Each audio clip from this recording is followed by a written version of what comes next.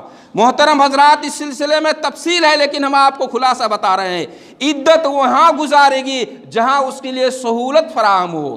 اگر شوہر کے گھر میں انتظام ہے تو وہاں بھی عدت گزار سکتی ہے، اگر وہاں انتظام نہیں ہے تو اپنے باپ کے گھر میں عدت گزار سکتی ہے، اگر اپنے باپ کے گھر میں انتظام نہیں ہے، پردہ وغیرہ کا مشکل ہو رہا ہے، تو خالہ کے گھر میں انتظام، وہ عدت گزار سکتی ہے۔ عدت کے دوران وہ کیا کیا نہیں استعمال کر سکتی ہے، اس سلسلے میں ایک بات ہے۔ عدت کے سلسلے میں بہت سارے، ابھی ایک بنگلہ دیش کا ایک وکتا کا یہ آیا ہے کہ عدت کے بعد زیور وغیرہ کھول دینا یہ شرک کا کام ہے۔ یہ غلط فتویٰ ہے، یہ غلط فتویٰ ہے میرے بھائیوں۔ ابو داؤد شریف 9000 حدیثوں کا گلدستہ، ابو داؤد شریف کے ایک حدیث میں سنا رہا آپ کو، اللہ کے نبی صلی اللہ علیہ وسلم نے فرمایا المتوفى عنها زوجها لا تلبس المعصفر من الثياب ولا الممشق ولا الحلي ولا تختضب ولا تکتحل۔ جس کا شوہر مر گیا ہو وہ عورت کیا کرے گی؟ رنگدار کپڑا نہیں پہنے گی، یعنی ہر وہ کپڑا جس سے زینت حاصل کی جاتی ہے اس قسم کا کپڑا پہنے گی نہیں۔ ہمارے طرف رواج ہے مرنے کے فوراً بعد ایک سادہ قیمتی کپڑا لا کے دے دیتے ہیں۔ سادہ قیمتی کپڑا بھی فیشن کے طور پر استعمال ہو سکتا ہے، یہ کوئی ضروری نہیں ہے کہ سادہ کپڑا ہی وہ استعمال کرے۔ مطلب یعنی عام طور پر سادہ کپڑا میں سادگی آتی ہے، زینت کا خیال نہیں ہوتا، اس لیے ایسا کرتے ہیں، لیکن اگر اس میں بھی زینت کا احساس ہو تو وہ بھی استعمال نہیں کرے گی۔ وہ کپڑا چاہے رنگین کپڑا ہی کیوں نہ ہو، زینت نہیں ہو تو اس کو استعمال کر سکتی ہے۔ اور عدت کی حالت میں زیورات نہیں پہن سکتی، ولل حلی، حلی کے معنی زیور، زیورات استعمال نہیں کر سکتی، ولا تختضب، خضاب نہیں لگا سکتی ہے، اپنے بال رنگ نہیں سکتے ہیں، ولا تکتحل، سرما بھی نہیں لگا سکتے ہیں۔ یہ کام منع ہے، حدیث سے یہ کام منع ہے۔ اور یہ کیوں؟ اس لیے کہ اس درمیان اگر وہ زینت اختیار کرے گی، اس درمیان وہ اگر بناوٹ اور سنگار کرے گی، ہو سکتا ہے کہ کسی مرد کی نظر اس پر پڑے اور اس کے دل میں خیال آئے یا اس کے دل میں کچھ خیال آئے۔ اس چیز کو روکنے کے لیے شریعت نے ان کو منع کیا ہے ان چیزوں کے استعمال کرنے پر۔ اور کیوں؟ اس لیے کہ ان کے شوہر کی قیمت کا پتہ چلے۔ یہ شوہر جس نے خون پسینہ ایک کر کے اپنی بیوی کے لیے سب کچھ برداشت کیا تھا، آج ان کا شوہر دنیا سے چلا گیا، اس کی قیمت، اس کی وقت اور اس کا وزن ثابت کرنے کے لیے بیوی کے لیے ضروری ہے کہ کسی قسم کا بناؤ اور شنگار اختیار نہ کرے کہ کوئی دوسرا مرد اس کی طرف نظر اٹھائے۔ شوہر کی قیمت کو بتانا مقصد ہے۔ یہ بات ہو گئی آپ کے سوالوں کا۔ محترم حضرات، اب ہم اصل موضوع پر آ رہے ہیں۔ ابھی جو لوگ پڑھے لکھے لوگ ہیں اور فیس بک وغیرہ چلاتے ہیں، انہوں نے دیکھا ہوگا کہ ایک جماعت پر سعودی عرب نے پابندی لگائی، تبلیغی جماعت پر سعودی عرب نے پابندی لگائی۔ بہت زبردست چل رہا ہے، بہت زبردست جنگ اور لڑائی چل رہی ہے، گتھم گتھا فیس بک میں چل رہا ہے۔ سارے لوگ وہاں تک نہیں پہنچ سکتے ہیں۔ اس سلسلے میں آپ کو بتاؤں، یہ پابندی کوئی نئی نہیں ہے۔ آج کی پابندی گزشتہ جمعہ پورے سعودی عرب میں سعودیہ کے منسٹر ڈاکٹر عبداللطیف آل سعود، انہوں نے تمام ممبر پر خطبہ دینے والوں کو یہ فرمان جاری کیا کہ تبلیغی جماعت کے بارے میں آپ بتائیں کہ یہ ہے کیا چیز، اور پھر اس کے بعد سب پابندی لگ گئی۔ محترم حضرات، صرف تبلیغی جماعت نہیں، اہل حدیث بھی چاہے کہ اپنا بینر لگا کے سعودیہ میں کوئی کام کرے، نہیں کر سکتا۔ جماعت اسلامی چاہے اپنا بینر لگا کے کوئی کام کرے، نہیں کر سکتا۔ تحریکی جماعت چاہے کوئی کام کرے، نہیں کر سکتا۔ جماعت الاحباب چاہے کوئی کام کرے نہیں کر سکتا. کسی ایک جماعت کی بات نہیں ہے، کوئی بھی جماعت سعودی عرب میں اپنا بینر لگا کے کام کرے قطعاً نہیں کر سکتا ہے، وہ قطعاً نہیں کر سکتا، یہ ممنوع ہے. ہاں، کتاب و سنت قرآن اور حدیث کا نام لے کر آپ پورے سعودی عرب میں جہاں دل چاہے کام کیجئے، کوئی پابندی نہیں. اور یہ کیوں جانتے ہیں؟ سعودی عرب کی بنیاد کتاب و سنت پر ہوئی ہے. بات سمجھ میں نہیں آئی؟ اللہ کے نبی صلی اللہ علیہ وسلم حجۃ الوداع کے موقع پر عرفہ کے میدان میں خطبہ دیا تھا، کہا تھا ترکت فیکم امرین لن تضلوا ما تمسکتم بہما کتاب اللہ و سنتی. میرے لوگوں سنو، آج کے بعد ہو سکتا ہے محمد الرسول اللہ تمہارے درمیان رہے گا نہیں، یعنی مر جاؤں گا. میری یہ بات یاد رکھنا، ترکت فیکم امرین، دو چیزیں میں چھوڑ کے جا رہا ہوں، کتاب اللہ 30 پارہ قرآن، محمد الرسول اللہ کی حدیث. یہی دو چیزیں سعودی عرب میں رہیں گی اور اسی کی دعوت و تبلیغ ہوگی. آپ کو یاد ہے شاہ فیصل کا زمانہ تھا، ورلڈ لیگ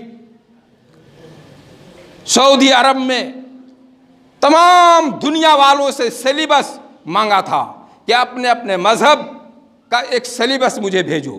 یہ ورلڈ لیگ کا پروگرام تھا، بہت بڑا پروگرام تھا. رابطۃ العالم الاسلامی جدہ میں ہیڈ کوارٹر ہے، سب نے اپنا اپنا سلیبس بھیجا تھا. شاہ فیصل نے 30 پارہ قرآن بھیج دیا تھا کہ یہی میرا سلیبس ہے، 30 پارہ قرآن. کہنے کا مطلب سعودی عرب ایک ایسا ملک ہے جہاں قال اللہ اور قال الرسول، اللہ اور اس کے رسول کے علاوہ کوئی تیسری چیز وہاں چلے گی نہیں.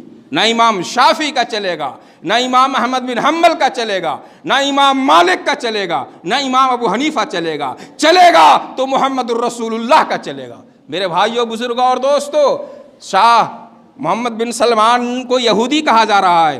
غلط ہے، اپنی زبان آپ کنٹرول کیجئے. یہودی نہیں ہے. انہوں نے جو حکم دیا ہے اس کو نیگیٹیو میں کیوں لیتے ہیں؟ اس کو پازیٹیو میں لیجئے. اس نے جو کہا ہے اس کو نیگیٹیو میں کیوں لے رہے؟ اس کو پازیٹیو میں لیجئے. انہوں نے کس بنیاد پر آپ کو منع کیا ہے؟ سب سے پہلے ہم ایک چیز آپ کو بتائیں گے.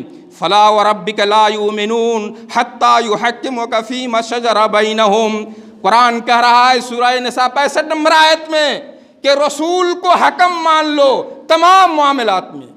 زبردستی فَلَا وَرَبِّكَ، اس کا معنی دیکھیے گا. فَلَا وَرَبِّكَ، تیرے رب کی قسم، مومن نہیں ہو سکتے جب تک محمد الرسول اللہ کو جج نہ مان لو، جب تک محمد الرسول اللہ کو حکم نہ مان لو سارے معاملات میں، چاہے دنیا کا ہو چاہے آخرت کا ہو، سارے معاملات میں. اور اس کو حکم مان لینے کے بعد لا یجدوا فی انفسہم حرجا مما قضیت ویسلموا تسلیما، اپنے دل میں کسی قسم کی کشک، اپنے دل میں کسی قسم کی کوئی وسوسہ نہ آنے دو، ورنہ پھر امام ڈگمگا جائے گا. غور کیجئے گا سورہ نساء کی 65 نمبر آیت. اور پھر سورہ احزاب 22 پارہ میں اللہ کے نبی کیا کہہ رہے؟ محمد الرسول اللہ بیان کر رہے ہیں اللہ کا قول کیا؟ وَمَا كَانَ لِمُؤْمِنٍ وَلَا مُؤْمِنَةٍ إِذَا قَضَى اللَّهُ وَرَسُولُهُ أَمْرًا أَن يَكُونَ لَهُمُ الْخِيَرَةُ مِنْ أَمْرِهِمْ وَمَن يَعْصِ اللَّهَ وَرَسُولَهُ فَقَدْ ضَلَّ ضَلَالًا مُبِينًا. اللہ اور اس کے رسول نے ایک فیصلہ کر دیا، اگر اس فیصلے کے بعد کوئی دوسرا فیصلہ تلاش کرتے ہو تو وہ تمہارے لیے بھلائی نہیں ہو سکتی، وہ تمہارے لیے خیر نہیں ہو سکتا، بلکہ ضل ضلالا مبینا، وہ کھلی ہوئی گمراہی میں چلا گیا، وہ کھلی ہوئی گمراہی میں چلا گیا. اسی طریقے سے قرآن کریم کی آیت پر غور کیجئے تو آپ کو پتہ چلے گا کہ افحکم الجاہلیت یبغونہا، کیا اللہ اور اس کے رسول کے علاوہ کسی حکم کی طرف جھانکنا، اس کا مطلب ہے جہالت کی طرف جھانک رہے ہو. اور اس جہالت کی طرف جھانکنا، ومن احسن من اللہ حکما، یہ قرآن کہہ رہا ہے اللہ سے پھر زیادہ کسی کا فیصلہ برحق ہو سکتا ہے؟ یقیناً نہیں برحق ہو سکتا ہے. اور پھر اللہ رب العالمین نے قرآن کریم کے اندر فرمایا کہ ومن یعص اللہ ورسولہ، کہ ومن یحکم بما لم ینزل اللہ تعالی فاولئک هم الفاسقون. اللہ رب العالمین نے کہا کہ وَمَن لَّمْ يَحْكُم بِمَا أَنزَلَ اللَّهُ فَأُولَٰئِكَ هُمُ الْفَاسِقُونَ. جس شخص نے اللہ اور اس کے رسول کے نازل کردہ چیزوں پر فیصلہ نہیں کیا تو ان لوگوں کو فاسق کہا گیا۔ ایک جگہ ان لوگوں کو کفر تک کہا گیا کہ ان میں کفر آ رہی ہے، غور کیجئے گا۔ یعنی کتاب اللہ اور سنت رسول دو چیزوں کی طرف اللہ اور اس کے رسول کے علاوہ کسی تیسری چیز کا وجود ہماری شریعت میں نہیں ہے۔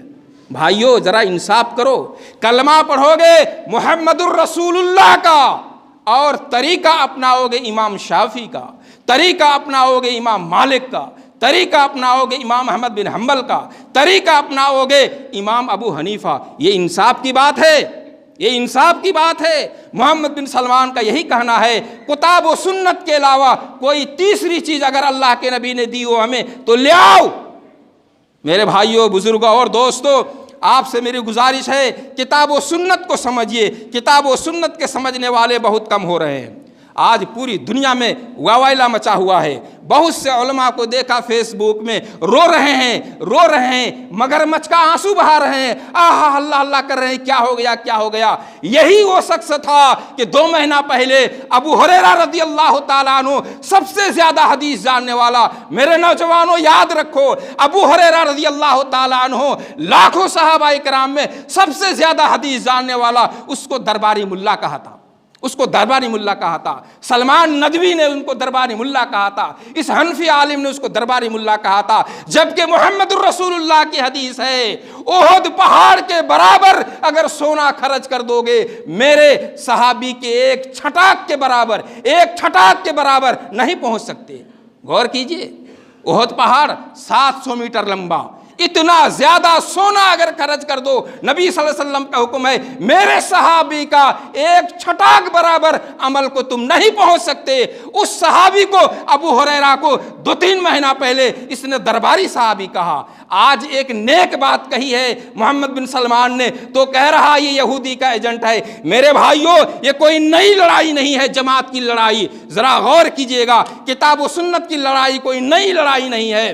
ہم نے تو کبھی چیخا نہیں، غور کریں گے ہمارے خلاف کیا نہیں کیا گیا، ہمارے خلاف کیا نہیں کہا گیا۔ میرے بھائیوں اور دوستو، رامپور اور دہلی اور پٹنہ کے تمام حنفی علماء نے ہمارے سلفیوں کے خلاف کتاب لکھی، کتاب کا نام ہے اخبار الحق، اس کو شائع کیا کہ ان کو مسجدوں سے نکالو، ان سلفیوں کو، اہل حدیثوں کو مسجد سے نکالو۔ دوسری کتاب تنویر الحق، یہ محمد شاہ حنفی نے لکھا اور کہا ان وہابیوں کو مسجدوں سے نکالو۔ تیسری کتاب جامع الشواہد اخراج الوہابین عن المساجد۔ چوتھی کتاب اطیب البیان فی رد تقویۃ الایمان، اور پھر 5ویں کتاب سبیل الرشاد، ان کو لکھا رشید احمد گنگوہی نے، اور اسی طریقے سے علی عرفان، اسی طریقے سے حسام الحرمین احمد رضا بریلی نے، اسی طریقے سے درجنوں کتاب ہمارے خلاف لکھی گئی۔ اور یہ تو دور کی بات ہے میرے بھائیوں اور دوستو، 2018 یہی دسمبر کا مہینہ تھا، 2018 یہی دسمبر کا مہینہ تھا، پارلیمنٹ میں ایک سیشن چل رہا تھا، طلاق کی بات چل رہی تھی، ایک لیڈی ہندو عورت نے طلاق کا مسئلہ بیان کر رہا تھا۔ یہ ایم پی بدر الدین اجمل نے کیا کہا تھا؟ آسام کے ایم پی بدر الدین اجمل نے کہا تھا یہ اہل حدیث، یہ سلفی دہشت گرد کی جماعت ہے، ان کو بند کیا جائے۔ میں سرکار سے گزارش کرتا ہوں، اس وقت بڑے بڑے علماء اہل حدیث، میں نے اپنے گھر میں جو بینر لگایا تھا اہل حدیث کا، میرا لڑکا نے کہا اس کو کھولیے ورنہ چھاپا ماری ہوگی آپ کے گھر میں، میں نے فوراً اس کو کھولا۔ اللہ اللہ کر رہے تھے، یہ کیا ہوا؟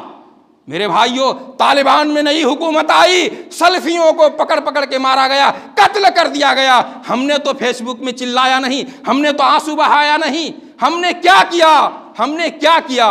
اور 2001 میں حنفیوں کی کانفرنس ہوئی، ان کا نام دیا تحفظ سنت کانفرنس۔ 2013 میں ایک کانفرنس ہوئی، اس کا نام دیا تحفظ شریعت کانفرنس۔ میرے بھائی، اس میں کیا کہا گیا؟ یہ اہل حدیث گمراہ ہیں۔ سوشل میڈیا میں بائیکاٹ کا اعلان کیا گیا، میرے بھائیوں مجھے کوئی لینا دینا نہیں اس قسم کی چیزوں سے، بس یہ سمجھتا ہوں میں نے کلمہ محمد الرسول اللہ پڑھا ہے تو پھر امام حنیفہ کہاں سے آ گئے، امام شافعی کہاں سے آ گئے، امام احمد بن حنبل کہاں سے آ گئے، امام مالک کہاں سے آ گئے؟ محمد الرسول اللہ چلے گا تو محمد الرسول اللہ کا چلے گا، رب العالمین کا 30 پارہ قرآن، ان دونوں کے علاوہ کوئی تیسری چیز کا وجود نہیں۔ اگر دل میں اگر تیسری چیز کا خیال آئے تو اپنے ایمان کا ماتم کیجیے۔ اقول قولی ھذا واستغفر اللہ لی ولکم ولسائر المسلمین، اللہم وفقنا لما تحب